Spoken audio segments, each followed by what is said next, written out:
I'm Joanna Small, the Public Information Officer for the Wheat Ridge Police Department. It's Friday, July 21st, and this is your WRPD Video Week in Review. Here's a summary of some of the most notable incidents your Wheat Ridge patrol officers responded to over this past week. Overnight last night, an individual was contacted at one of our motels as an unwanted party. When officers arrived, they learned he had an outstanding warrant for his arrest. As we were taking him into custody, he spit in the face of one of our officers, and as a result, he is now facing second-degree assault charges and was jailed on his outstanding warrant. Also on July 20th, staff at a business in the 3500 block of Wadsworth contacted an individual in the parking garage.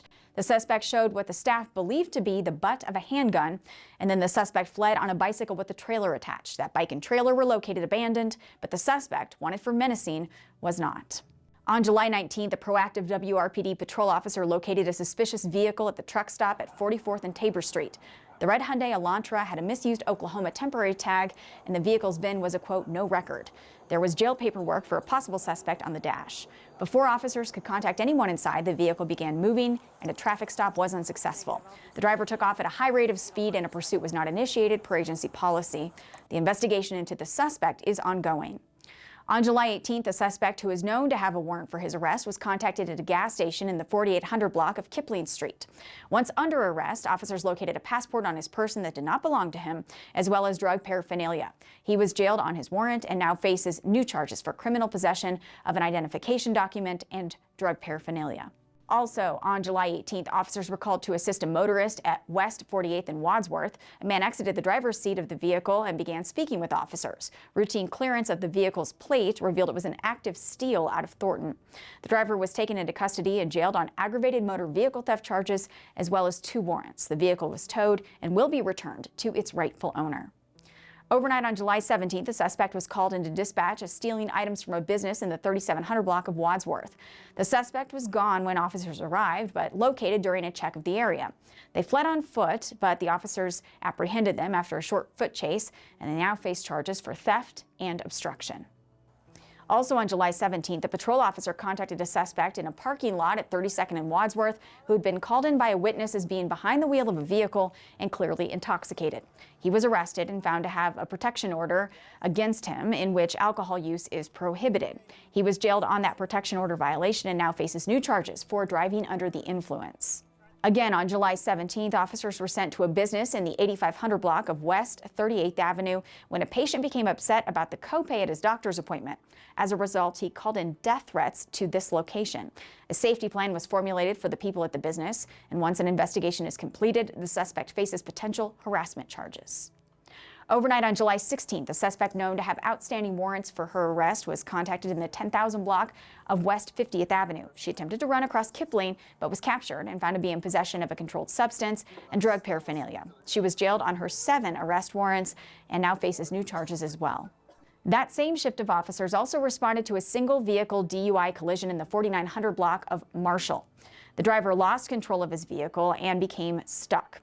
He was found to be intoxicated and was taken into custody and transported back here to the police department, where he elected to do a blood draw instead of a breathalyzer to determine his blood alcohol content. Overnight on July 15th, the suspect was arrested in the 11,000 block of Ridge Road for using a rock to cause damage to a community apartment building window, then unlawfully remaining on that private property.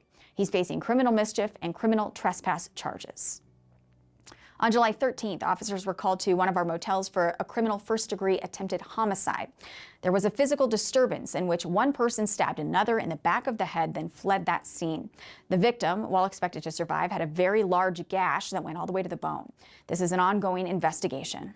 There were also several incidents that we told you about this week as standalone posts on our various social media platforms.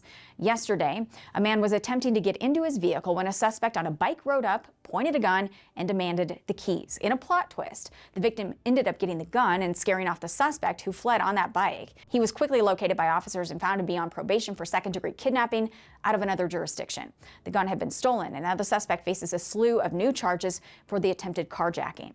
We had 2 motor vehicle accidents last weekend of note. The first involved this brand new BMW. The driver hit speeds as high as an estimated 120 miles an hour on eastbound I-70 at Ward Road before crashing into the guardrail and totaling his new ride. About 900 feet of skid marks tell quite the story, and he and everyone else he encountered on the road are lucky to be alive and uninjured.